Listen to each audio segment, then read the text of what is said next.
Irmãos, hoje pela manhã eu quero continuar em Efésios capítulo 4.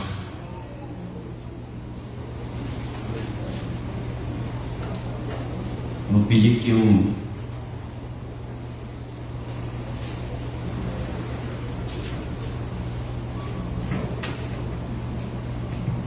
Levi já colocou ali, Efésios capítulo 4, a partir do versículo 7. Nós vamos ler até o versículo número 16.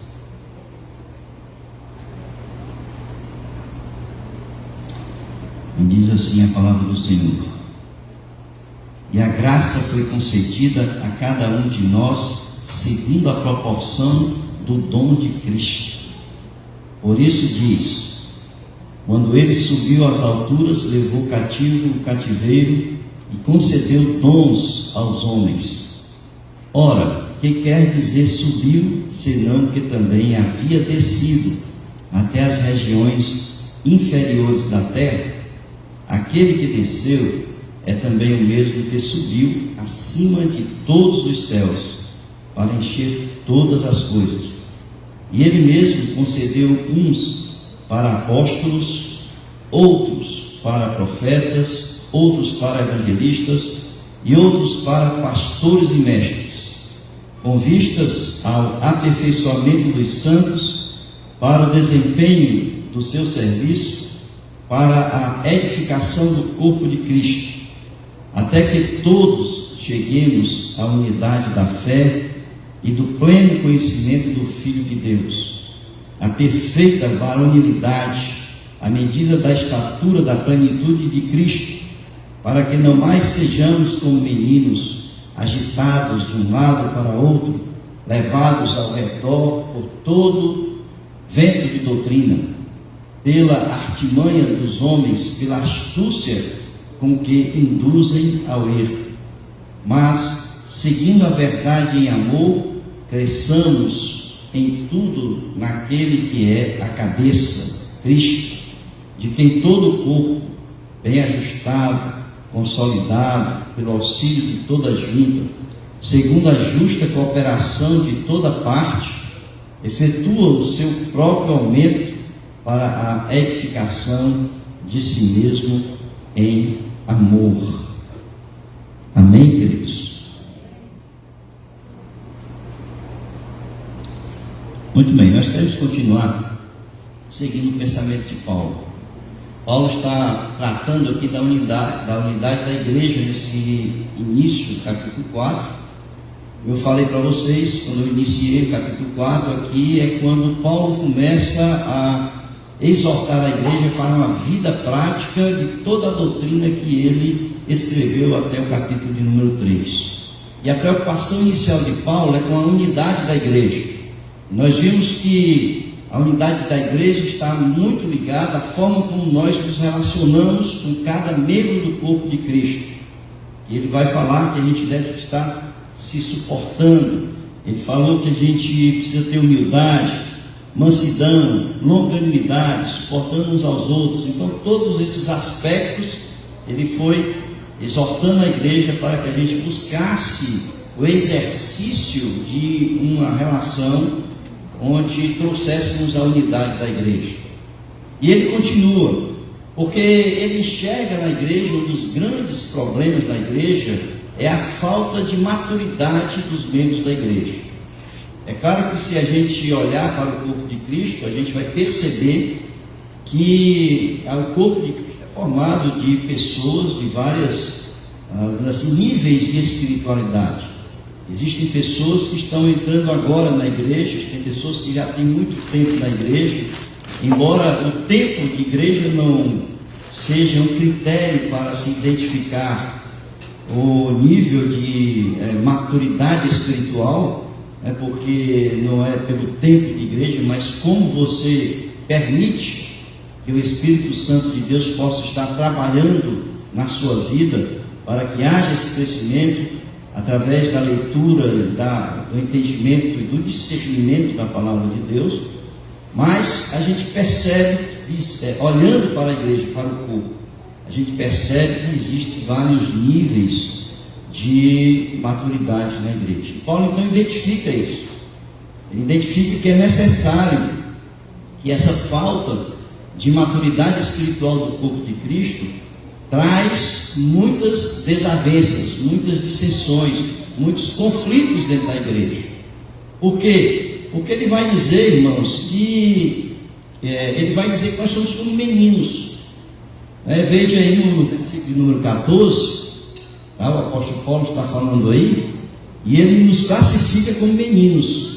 Pessoas que têm pouca maturidade são pessoas que são agitadas por várias doutrinas, são pessoas que são levadas a acreditar em doutrinas diversas que pessoas vão falando, vão pregando, vão ensinando. E aqueles que não têm o conhecimento profundo das Escrituras, aqueles que não têm uma maturidade, firmeza na fé e no conhecimento da palavra, muitas vezes se deixam levar por essas doutrinas. E a diferença de doutrinas por pessoas dentro de uma mesma igreja quebra a unidade da igreja. Nós precisamos, portanto, crescer no conhecimento da palavra, porque Jesus mesmo disse: errais porque não conheceis as Escrituras, não é isso? Então nós precisamos conhecer as Escrituras, e à medida que for crescendo, permitir que o Espírito Santo nos traga firmeza da vida prática cristã, da fé cristã, para que não venhamos a trazer dissensões dentro da igreja.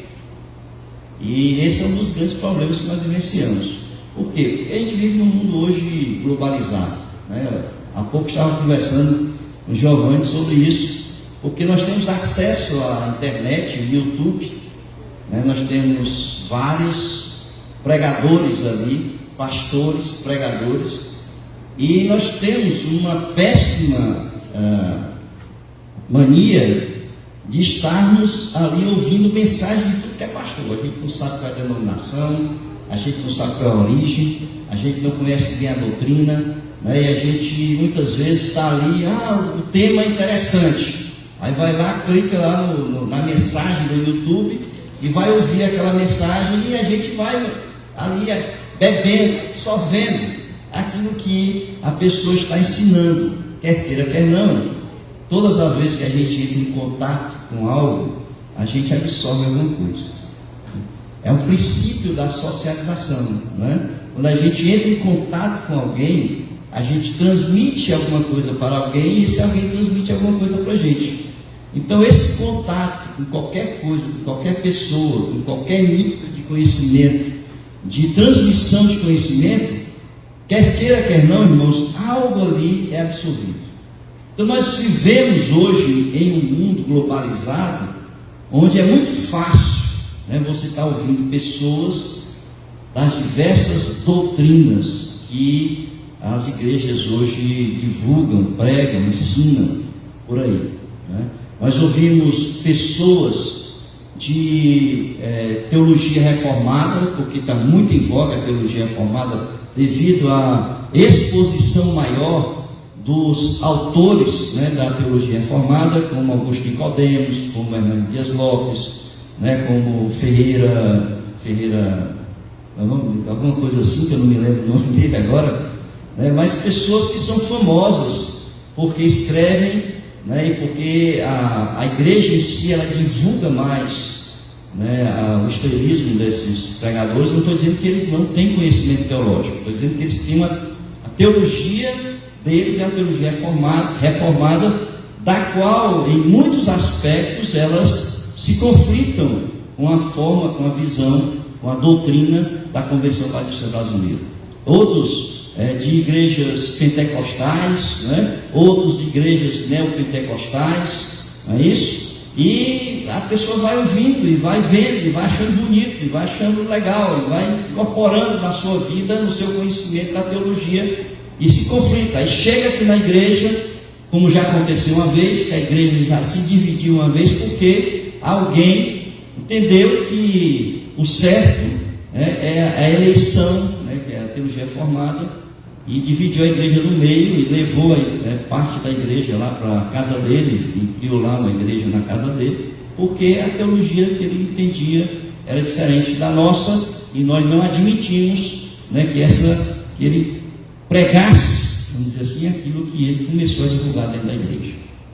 Então, quando nós, muitas vezes, temos um corpo de Cristo, onde existem diversos níveis de maturidade, facilmente a imaturidade cristã leva a se desviar, muitas vezes, dos ensinos que a palavra de Deus, que o pastor da igreja está conduzindo a igreja a absorver e a crescer nesse conhecimento. Eu sou um pastor da Convenção Batista Brasileira, portanto, aquilo que eu prego e aquilo que eu ensino é segundo a declaração doutrinária da Convenção Batista Brasileira. Eu ensino em cima de uma coluna vertebral, onde eu enxergo a Bíblia a partir dessa coluna. Interpretação da palavra de Deus a partir dessa coluna. E as pessoas, então, que começam a desenvolver, a crescer longe daquilo que eu ensino, logicamente vão trazer conflito na igreja. Conflito nos ensinos, conflito nos conselhos, conflito na forma de tratar as pessoas, de enxergar as pessoas, não é? Então nós temos aqui uma variedade de pessoas. E Paulo então está enxergando isso, ele está olhando e está dizendo assim: olha, a igreja, ela precisa ter unidade, né? E como é que a gente pode nivelar as pessoas, como é que a gente pode fazer que todas as pessoas, elas tenham, vão crescendo no conhecimento da palavra, nas doutrinas, para que não haja essa dissensão, essa dificuldade dentro da igreja, que está havendo. Ele estava enxergando isso, então estava havendo dentro da igreja. E aqui no versículo 14 ele diz: para que não mais sejamos como meninos, agitados de um lado para outro e levados ao redor do mundo por todo o vento de doutrina, pela artimanha dos homens e pela astúcia com que induzem ao erro. E ele então, ele vai dizer o seguinte, que uma das formas de nós evitarmos isso, que Jesus deixou para nós, foram os dons. Ele diz aqui logo no início, no versículo 7, e a graça foi concedida a cada um. A graça que ele não está falando aqui não é a graça salvadora. Esse termo aqui ele é usado em várias oportunidades por Paulo. Inclusive ele diz assim: pela graça de Deus eu fui chamado para ser apóstolo. Então essa graça é uma concessão para o exercício de alguma função, atividade, ou da concessão de um dom ou de um talento que é dado ali por Deus através do seu Espírito. Então a graça que está sendo dita aqui é a concessão de dons, que Jesus está dizendo. Quando Jesus ascendeu aos céus, ele deixou para a igreja, para ser distribuído pelo Espírito Santo de Deus, os dons da quais nós aqui devemos exercer para o crescimento da igreja. E ele então, ele deixou esses dons. Passa aí, por favor. E ele deixou para que todas as pessoas, todos os membros, fossem agraciados pelos dons. Tá? Todos os membros, sem exceção, todos os membros são agraciados com pelo menos um dom, segundo a capacidade de cada um. Esse texto aí em Mateus, capítulo 25, é o texto dos talentos. Jesus vai falar ali na palavra dos talentos, que os talentos foram dados segundo a capacidade de cada um. Se vocês olharem o texto, vocês vão ver isso aí. Tá? Segundo a capacidade de cada um. Então teve um que recebeu 5 talentos, porque ele tinha capacidade de receber esses 5 talentos. Outro recebeu 2 talentos, porque ele tinha capacidade de receber 2 talentos. Mas teve um que só tinha capacidade de receber 1. Tá? E não teve nenhum que não recebeu nada. Portanto, a gente entende que todas as pessoas, todas, elas são agraciadas com pelo menos um dom, um talento para o exercício na igreja. E ele recebe, como eu disse, segundo a capacitação. Passe aí. É importante a gente entender que ninguém é agraciado com todos os dons. Tem gente que parece que entende que é cheio de dons. Tinha uma pessoa que eu conhecia, que dizia, essa pessoa, que ela tinha o dom, tantos dons, que eu acabei apelidando essa pessoa de cheia de dons, cheia de dons, porque ele dizia que tinha todos os dons. Mas eu quero dizer, irmãos, que ninguém na igreja é agraciado com todos os dons. Por quê? Exatamente para não ser autossuficiente dentro da igreja. Todos os membros da igreja, eles são interdependentes. Todos os membros dependem um do outro. O crescimento é mútuo, porque nós nos ajudamos mutuamente para o crescimento de todo o corpo. Nós somos interdependentes. Então não há ninguém dentro da igreja que diga que tem ou que recebeu todos os dons. Todos os dons. Então não adianta, a pessoa querer estar em todos os ministérios da igreja. Irmãos, todos os ministérios da igreja significa dizer que tem todos os dons para exercer nos ministérios da igreja. É possível que você tenha recebido dois talentos, 2 dons, 3, mas não todos os dons para o exercício na igreja. Paz.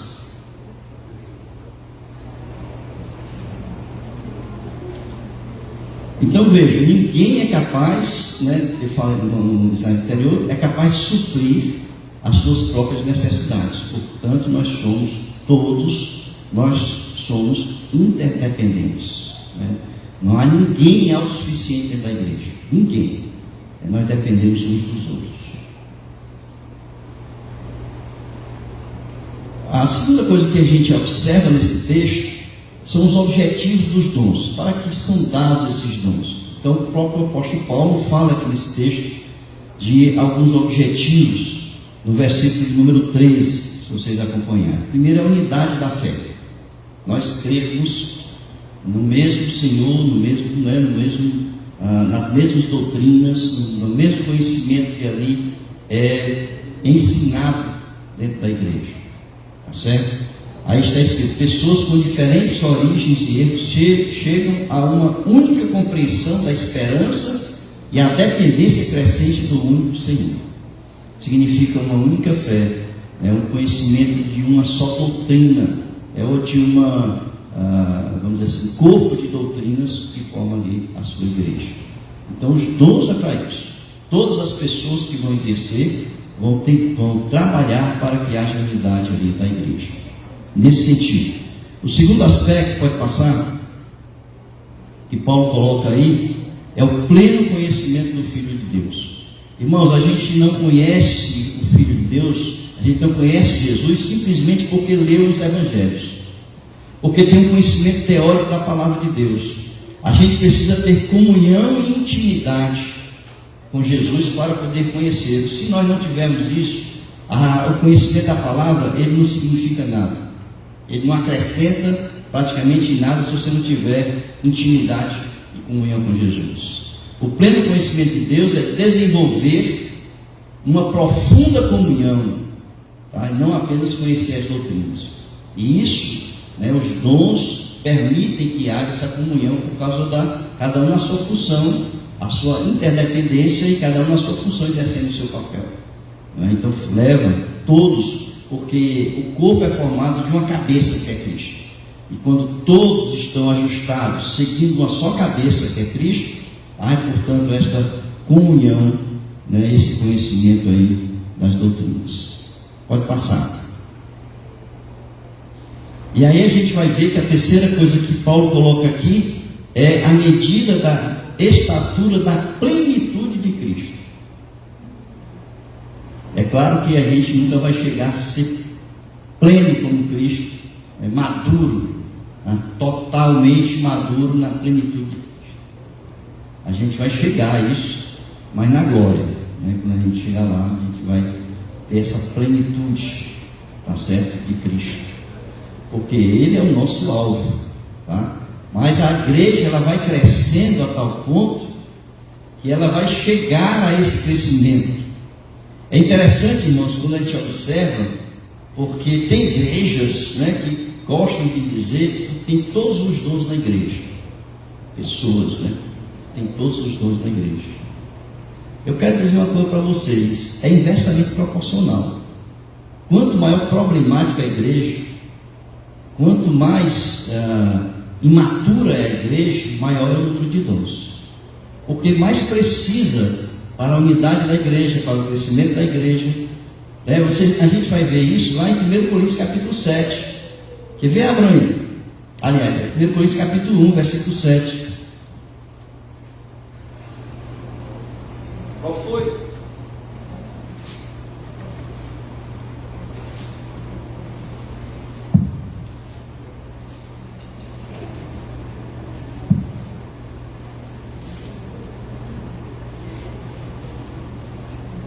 Qual foi a igreja mais problemática que Paulo lidou?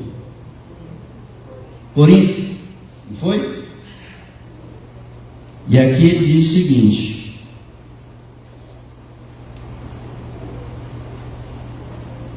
ele diz, começa aqui, versículo 4: sempre dou graças a Deus a vosso respeito, a propósito da sua graça que nos foi dada em Cristo Jesus, porque em tudo fostes enriquecidos nele, em toda a palavra, em todo conhecimento, assim como o testemunho de Cristo tem sido confirmado em vós, de maneira que não vos falte nenhum dom, aguardando vós a revelação de nosso Senhor Jesus Cristo. A igreja mais problemática tinha todos os dons, mas ele vai dizer que no fim fica o quê? Quais são os dons? Fé, esperança e amor. A marca de uma igreja madura, é exatamente quando existem apenas a fé, a esperança e o amor. E o mais importante é o amor. Não é isso que Paulo diz em 1 Coríntios? O mais importante é o amor. Se todos nós só tivéssemos um dom, que é o amor, nós seríamos a igreja mais madura do planeta Terra. Infelizmente, nós precisamos de outros dons na igreja para que a gente possa crescer e ter a unidade da igreja. Então, a perfeição, a medida da estatura da plenitude de Cristo, é quando nós vamos crescendo em maturidade e quando esses dons eles vão deixando, o Espírito Santo, né, vai deixando de estar ali, dando esses dons, e a gente vai ficando só com a fé, com a esperança e com o amor. E finalmente, se a gente chegar um dia, somente o amor na igreja. Por quê? Porque é o dom maior, irmãos. A lei, ela se resume em apenas uma palavra: é amor, né? Amar a Deus sobre todas as coisas e ao próximo como a si mesmo. E Paulo vai reduzir ainda isso a amor. É a lei maior da igreja. Passo. Os objetivos dos dons, a gente percebe aí que eles são dados segundo a proporção do dom de Cristo. A gente vai ver que Romanos tem outros, e 1 Coríntios capítulo 12 tem outros. Se a gente for perceber outras necessidades, porque essas listas elas não são conclusivas, né? Mas elas podem ser acrescentadas segundo a necessidade da igreja. E aí a gente vai então percebendo que ao longo do tempo, Deus vai nos concedendo, Cristo vai concedendo os dons através do Espírito, à medida da necessidade, ou das necessidades contemporâneas, vamos dizer assim, da igreja.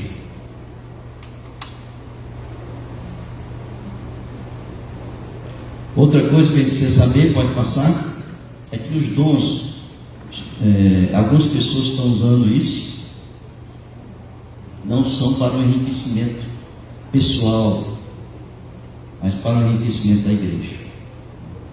Muitas pessoas estão usando os seus talentos, e Deus concede, né, para enriquecimento pessoal, ilicitamente, porque está roubando de Deus aquilo que Ele me deu. E Ele nos dá, Ele nos concede para o crescimento e a edificação da igreja, e não para o nosso enriquecimento pessoal.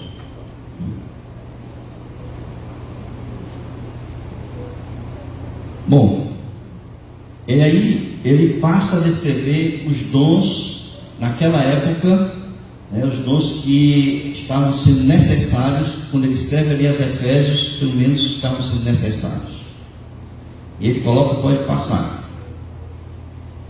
Primeiro que ele coloca aí são os apóstolos. Ele vai falar aqui. E ele mesmo concedeu uns para apóstolos. Hoje tem muitas pessoas que se autodenominam apóstolos. E eu quero dizer para vocês, irmãos, que não existe mais apóstolos. Pelo menos quando foi criado por Cristo Jesus, essa figura do apóstolo. Ao longo do tempo, com a morte, os fundadores da igreja, porque os apóstolos foram os fundadores da igreja, é a coluna da igreja, porque quando ali em Atos capítulo 2, a gente vai ver que a igreja se edificava na doutrina dos apóstolos, portanto a coluna ali.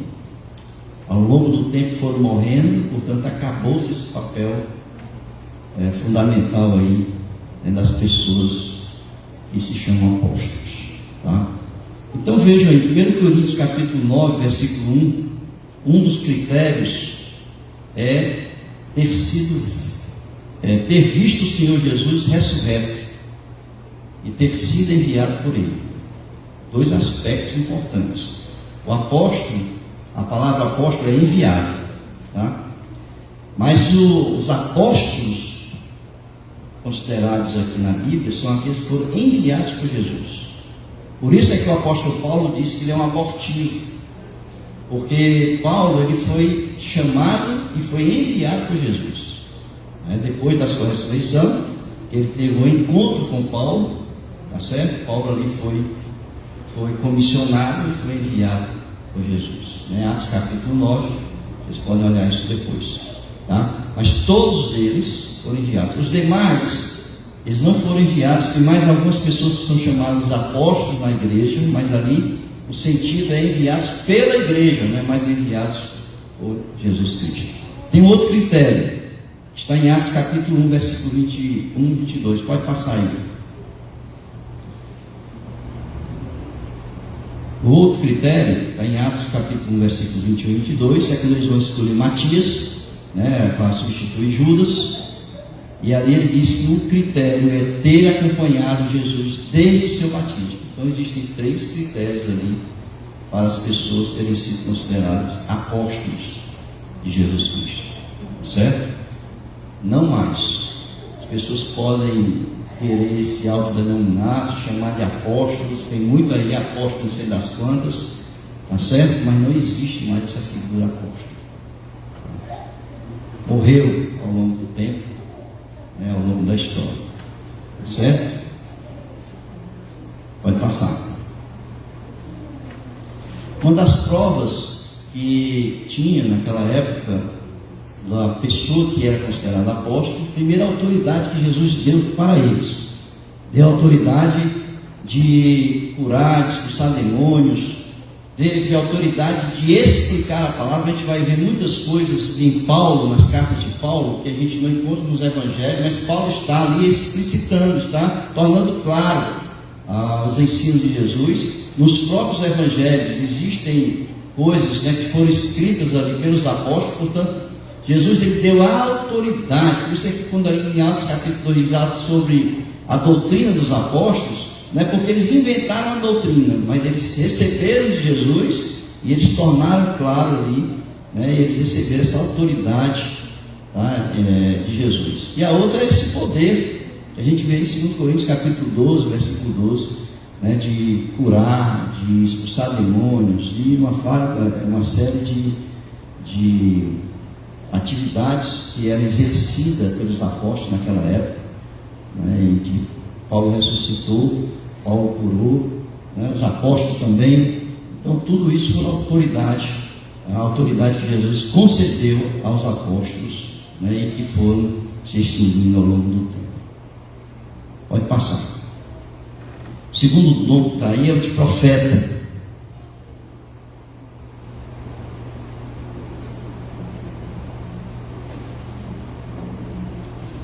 Profeta eram aquelas pessoas que falavam, né, de forma inspirada, recebiam de Deus, eles falavam ali a palavra de Deus, e sua grande obra, portanto, era proclamar a palavra de Deus. Tá? Existiam dois objetivos fundamentais na proclamação da palavra pelos profetas: mostrar o pecado dos homens, mostrar, né, e exortar os homens sobre o pecado deles. A gente vai encontrar isso em 1 Coríntios capítulo 14, versículo 24. Exortando, tá? A igreja exortando os homens sobre o pecado. E uma outra coisa era fortalecer a igreja. A gente encontra isso em Atos capítulo 15, versículo 32, fortalecer a igreja com a palavra de exortação, tá? Crescimento, exortação.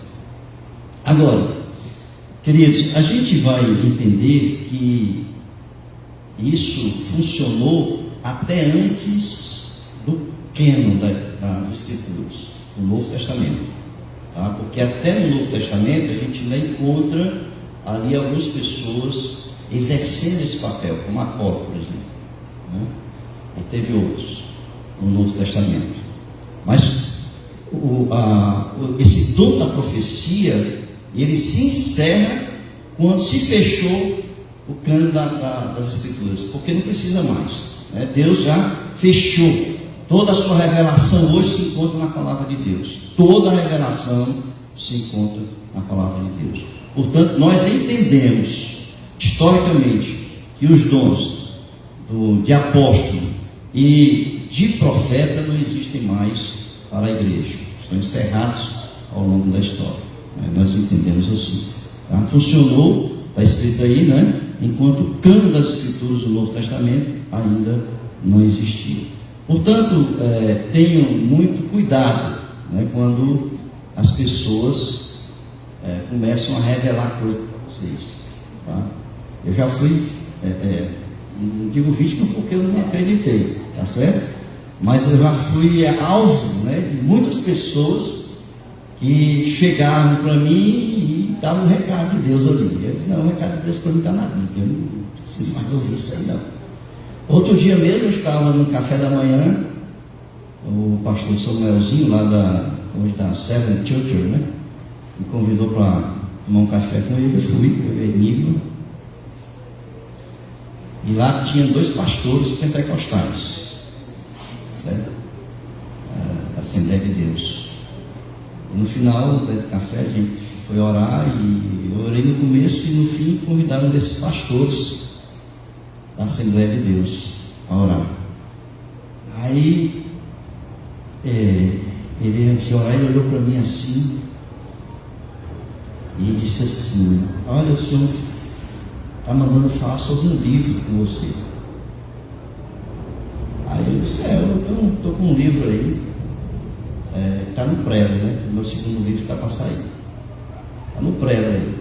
Aí ele começa a falar, não vou lá, não, esse Deus, eu não sei o que, começa a falar, não vou lá, não. Claro que eu digo para todo mundo que eu estou escrevendo meu livro, né, o segundo livro, para ser publicado aí. Isso não é novidade para ninguém. Então, o que eu quero dizer, irmãos, é que a gente precisa ter cuidado com essas coisas, certo? Deus, se quiser falar comigo, Ele vai falar comigo em oração. Ele vai falar comigo através da palavra dele, tá certo? Ele não vai mandar recado para ninguém. O que o outro vai ter? Ele vai mandar recado para o outro? Você pode falar comigo diretamente? Ele não precisa de intermediário, não, para falar com você. Ele fala diretamente com você, certo? Diretamente com você. Então, não existe mais essa figura do profeta, certo? Não existe mais. Tá?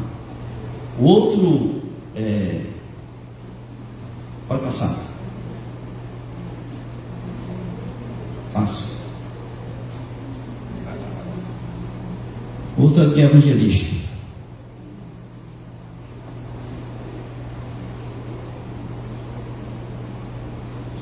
O evangelista é aquele que tem um trabalho itinerante. Eles tinham, naquela época, eles saíam, né, de uma cidade para outra. A gente vai ver, por exemplo, em uma das cartas de João, não sei se é a segunda ou se é a terceira, a hospitalidade daqueles evangelistas que saíam, que eram recebidos nas igrejas, e ali eram hospedados, né, pelos membros de igreja, e eles saíam de cidade em cidade, igreja em igreja, e eles eram itinerantes, saíam ali pregando a palavra de Deus sob a orientação dos apóstolos.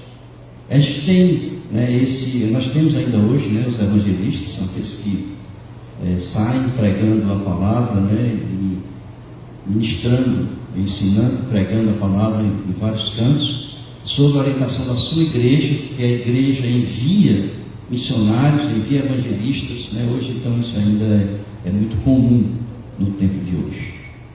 Tá? Pode passar. E nós temos aí os pastores e mestres, tá? Fazendo a diferença entre pastores e profetas, né? Porque existe uma tendência muito grande das pessoas chamarem, os pastores de profetas. De qualquer forma, a gente explana a palavra de Deus.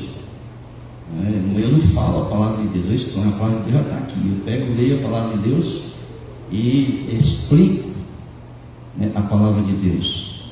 Então, o pastor é esse que está e vai passar, que provê o rebanho, né, de alimento espiritual e procura protegê-lo dos perigos espirituais. É o que eu estou fazendo aqui agora. Tá? Então veja, Jesus, quando teve aquele momento ali com Pedro, ele comissionou Pedro a ser pastor, né? E ele curou Pedro, né? Pedro estava com um profundo sentimento de culpa por ter negado Jesus. Ele cura Pedro, naquele momento da roda ali do fogo.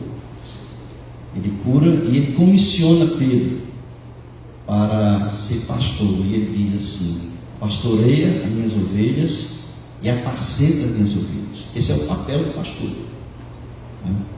Apacentar e pastorear, ou seja, ele alimenta o rebanho e ele cuida do rebanho, né? Ele trata o rebanho, das feridas do rebanho, ele edifica a igreja através, né, da pregação da palavra, né? Então a gente precisa fazer bem essa diferença de responsabilidades, tá certo? E então o pastor, ele é responsável pela edificação da igreja, pelo crescimento espiritual da igreja, né? E vocês estão vendo aí pastores e mestres. Por que pastores e mestres? Porque todo pastor é mestre, todo pastor ensina. Nem todo mestre é pastor, né? Nem todo mestre é pastor, mas todo mestre, obrigatoriamente, todo pastor obrigatoriamente é mestre, porque tem que ensinar a palavra de Deus, né? Muitas pessoas são formadas na área do ensino, né, pedagogia, letras, mas não é porque a pessoa secularmente, profissionalmente é professora que tem todo o ensino da palavra de Deus. É diferente, tá? Porque o dom, ele é dado para a edificação da igreja, tá? Então o dom se recebe nesse sentido. E muitas vezes o ensino secular, né, não existem até técnicas, né, de ensino, porque eu fiz também licenciatura, né, eu sei que muitas coisas que a gente não pode usar dentro da igreja. O conhecimento é bom, abre, né, o leque de muitas coisas, mas o conhecimento da palavra, que é a base, o fundamento do ensino na igreja, que é mais necessário nesse sentido. Pode passar. E aí Paulo encerra, versículo 16, e ele diz como é que isso deve funcionar na igreja. É claro que essas coisas não podem funcionar de uma forma isolada, né? Um tem um dom, tem outro, e cada um vai ensinando da forma que quer, não. Existe essa metáfora do corpo, muito bem usada por Paulo, porque a gente olha para o corpo humano, a gente sabe da interdependência de um órgão para com o outro, não é isso? Se eu tirar o coração, a gente morre, né? Se eu tirar os olhos, a gente não enxerga aquilo que precisa ser enxergado, né? Os ouvidos, a mão, né? Nós somos pessoas que trabalhamos com a mão. Tira a mão de um homem, ele não faz mais nada na vida, né? O homem constrói, ele cria, ele usa a mão para isso. Eu estava assistindo um filme outro dia e disse assim, sabe qual é a diferença do homem para os animais? É porque o homem trabalha com as mãos, né? Manufatura. Tudo que ele pensa, cria, ele executa com as mãos, não é isso? É uma grande diferença. Tira as mãos do homem e acabou-se, tá? Então, assim, o que Paulo vai dizer que precisa ser um corpo bem ajustado, cada um no seu lugar, cada um funcionando de acordo com a responsabilidade que recebe de Cristo.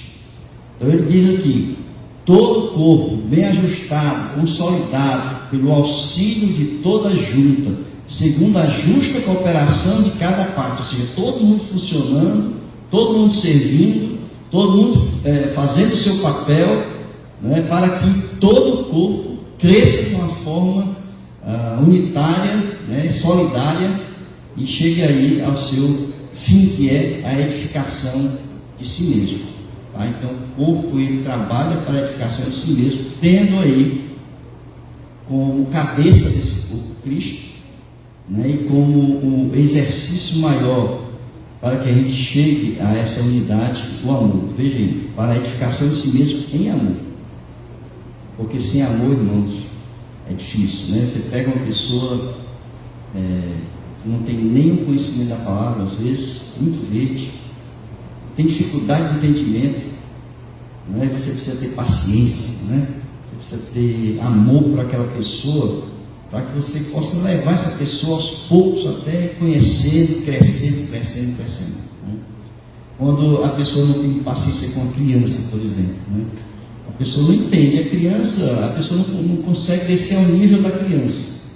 Ela quer que a criança chegue ao seu nível.